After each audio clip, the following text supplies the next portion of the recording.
반갑습니다. 붓다의 복과 지혜입니다. 부처님께서는 인욕을 수행의 기둥으로 삼으셨습니다. 보시와 지계의 실천이 인욕을 바탕으로 할 때 비로소 참된 정진이 가능하며 그 위에 선정과 지혜가 꽃피운다고 하셨지요. 오늘 우리는 저 거위를 내 옆에 묶어두시오라는 이야기 속에서 잠시 참는 인욕이 얼마나 큰 생명을 살릴 수 있으며 진실을 드러내고 어리석음을 깨우는 힘이 있는지를 함께 되새겨보려 합니다. 그것이 바로 부처님께서 말씀하신 참는 자가 세상을 얻는다는 진리의 길 아닐까요? 인욕은 단지 참는 것을 넘어 남을 살리고 나를 낮추며 결국 모두가 이익을 얻게 하는 위대한 덕목입니다. 윤회 선비가 말없이 거위와 함께 묶였던 그 밤처럼 우리 마음도 거센 감정 속에 잠시 멈추어 숨 고를 수 있다면 세상은 훨씬 더 평화롭고 지혜로워질 것입니다. 오늘 이야기 속 그 참음이 결국 사람을 살리고 짐승을 살리고 진실을 살렸듯이 우리 삶에서도 작은 인욕 하나가 큰 깨달음의 문을 열 수 있기를 바랍니다. 함께 해주셔서 고맙습니다. 부처님의 가르침이 늘 여러분 마음 안에 밝게 빛나시길 기원합니다. 자, 그럼 저 거위를 내 옆에 묶어두시오. 그 여정을 함께 해볼까요? 옛날 석가모니 부처님께서 기원정사에 계실 때의 일입니다. 어느 날 한 노승이 거위 한 마리를 끌고 기원정사 문 앞에 나타났습니다.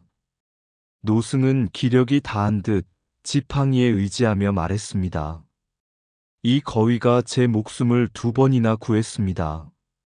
저는 이제 곧 열반에 들 것이니 이 거위를 해치지 말고 부처님 곁에 있게 해주십시오. 제자들은 당황했습니다. 스님, 여기는 수행하는 곳입니다. 거위를 곁에 두는 것은 도량의 법도를 어지럽히는 일입니다. 그때 소식을 들은 부처님께서 밖으로 걸어 나오셨습니다. 거위는 부처님의 발 아래로 조용히 다가와 엎드렸고 마치 오랜 스승을 뵙는 듯 눈을 감고 고개를 숙였습니다. 부처님께서 말씀하셨습니다. 저 거위를 내 옆에 묶어두시오. 제자들이 놀라 묻자 부처님은 조용히 설명하셨습니다. 이 거위는 전생의 인욕을 닦던 비구였습니다. 어리석은 자들에게 모욕과 핍박을 받으며 말없이 그 모든 업을 삼켰지요.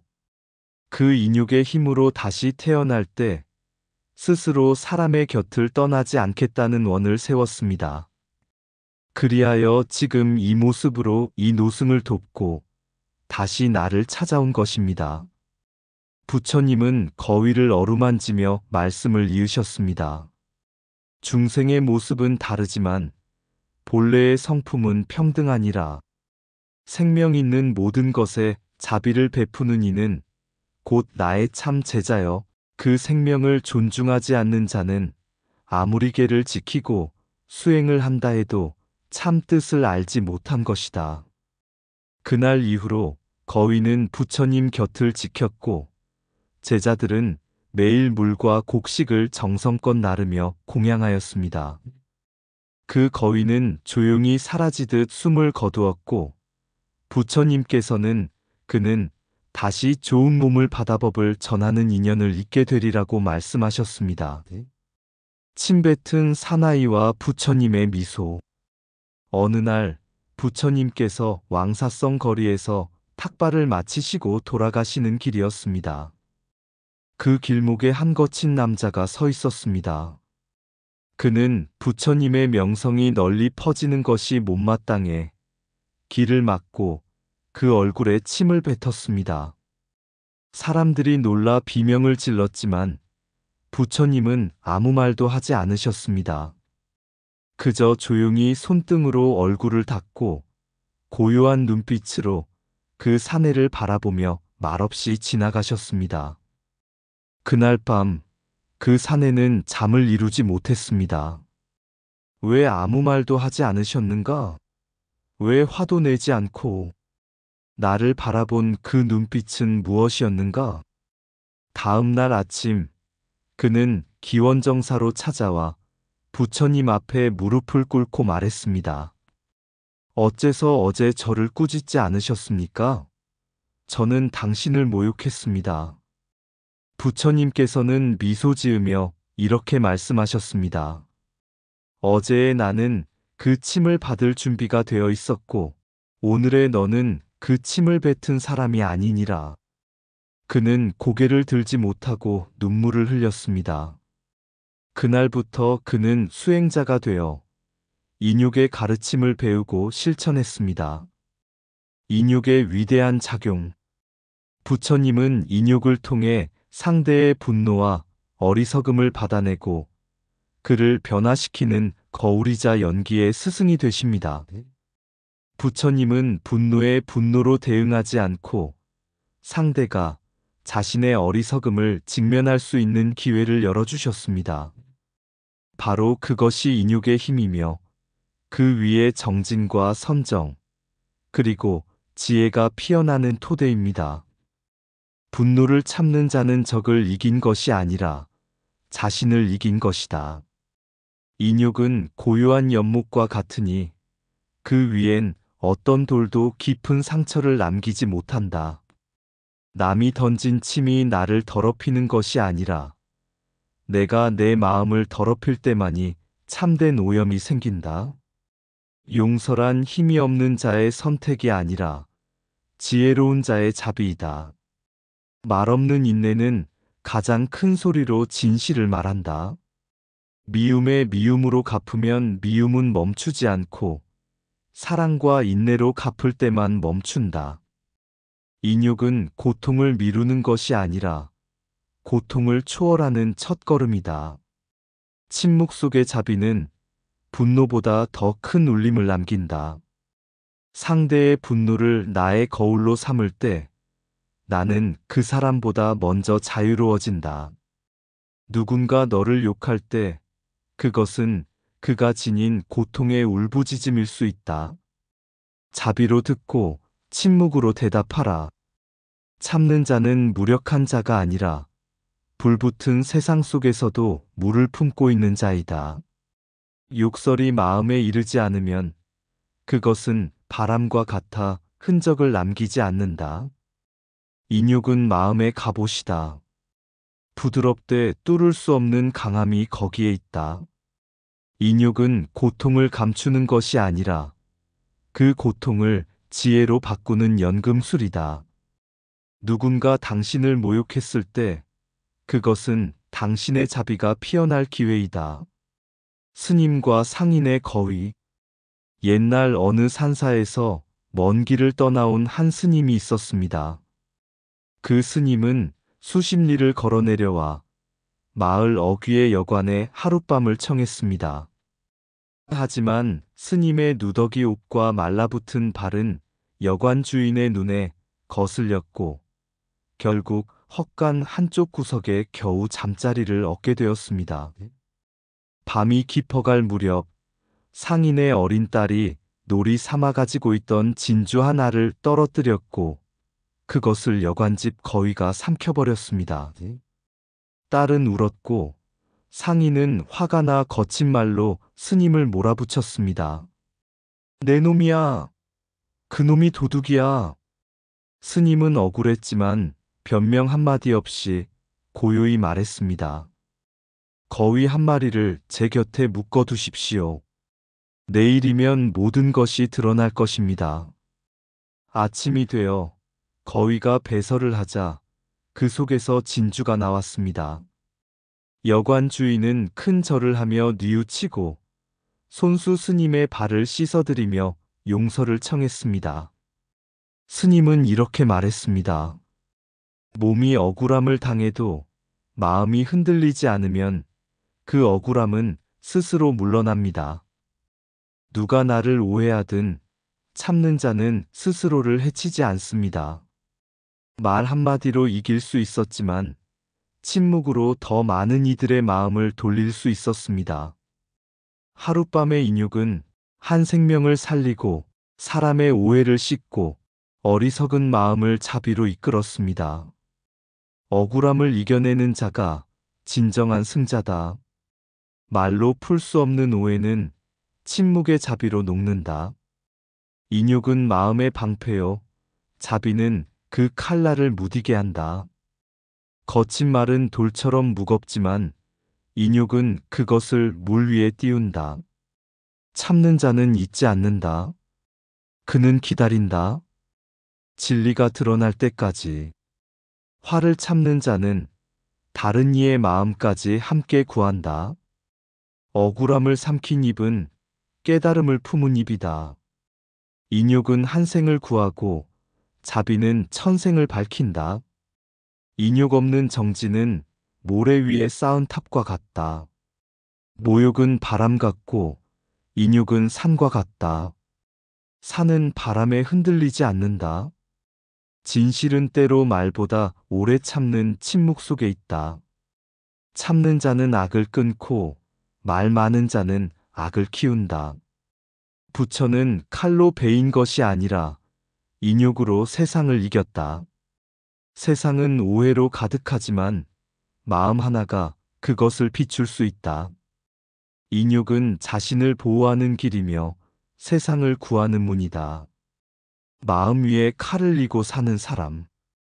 기원전 인도의 어느 시골 마을, 가난하지만 정직하게 사는 한 우유 장수가 있었습니다. 그는 부처님의 설법을 들은 뒤 참을 인자를 마음속에 새기며 하루하루를 살았습니다. 부처님의 말씀이 늘 떠올랐습니다. 분노를 분노로 갚으면 결코 멈추지 않으나 참음으로 멈춘다. 이것이 법이다. 법구경 제5장 쌍구품. 어느 날 그는 도시로 우유를 팔러 갔다가 강도를 만났습니다. 강도는 돈이 없다는 말에 분노하여 그를 무자비하게 때리고 남은 우유까지 엎질렀습니다. 장수는 몸을 추스르며 말했습니다.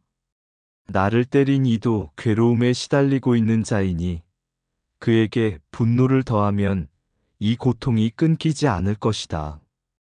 그리고 그는 묵묵히 산길을 걸어 돌아왔습니다. 집에 도착하니 아내는 병이 나서 누워있고 아들은 우물에 빠질 뻔한 것을 간신히 피한 상태였습니다. 그가 만약 강도에게 성을 냈더라면 그날 싸움이 커져 생명이 위태로웠을 수도 있었고 귀가도 늦어 가족을 돕지 못했을 것입니다. 그러나 그는 인욕으로 그 순간을 넘겼고 제때 돌아와 아내를 돌보고 아이를 살릴 수 있었습니다. 그날 저녁 그는 아들에게 말했습니다. 칼을 들고 사는 것보다 칼을 가슴에 안고도 참는 이가 진정 강한 자란다. 인욕은 분노의 불을 끄는 물이며 고통의 고리를 끊는 칼입니다. 마음 위에 칼을 이고도 웃을 수 있는 사람, 그 사람이 세상을 살립니다. 칼을 이긴 자는 무력을 가졌고 분노를 이긴 자는 마음을 가졌다. 화를 참는 자는 한순간을 구하지만 인욕을 아는 자는 생명을 구한다. 마음 위에 칼을 얻고도 웃을 수 있는 자가 진정한 수행자다. 분노는 불이고 인욕은 물이다. 불을 끄는 자는 물을 담은 자다. 억울함을 참는 자는 이 세상에 얽힌 실타래를 끊는 첫 가위를 쥔 사람이다.